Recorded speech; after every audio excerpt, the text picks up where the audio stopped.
Isolation can be one of the greatest, most transformative times of your life. I'm going to tell you a little bit about my story. My name is Wendy Irene, and I make videos to help you live a life that's magnetic to your desires, filled with love and purpose. So after I graduated college, that's when I say my real education began. I moved across the country from the East Coast to the West Coast, but not only to the West Coast, to the West Coast of Canada, to a small town. I was in a relationship that brought me to that area, and I left behind all of my family, all of my friends, everything I had known. And I was really isolated most of the time because I was in this small town. I wasn't able to work for 18 months because I was not a permanent resident, so that wasn't legal.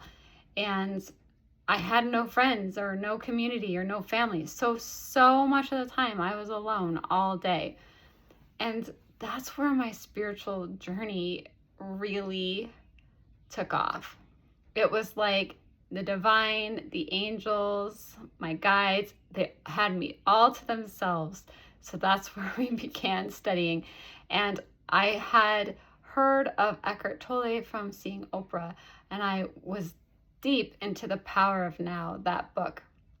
Actually, I think I started with A New Earth first, the book A New Earth, and then Caroline Myss. I can't remember the order of exactly when I read different books, but Greg Braden, Wayne Dyer, Louise Hay, so many great spiritual teachers. I was so deep into my spiritual education and my faith.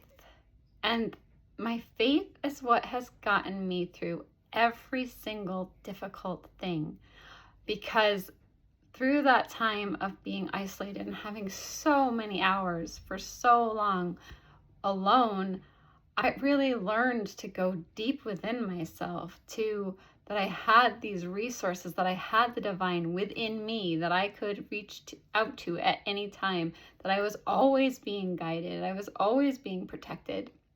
And had I not been isolated, had I not had that time alone, completely alone, I wouldn't be who I am now. I'm certain of it.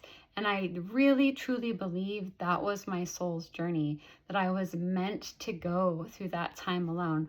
And there have been other times that I have been alone and I've just really deepened my spiritual practices. It's the best thing that ever has happened to me, that deep spiritual faith that I learned in that time of isolation.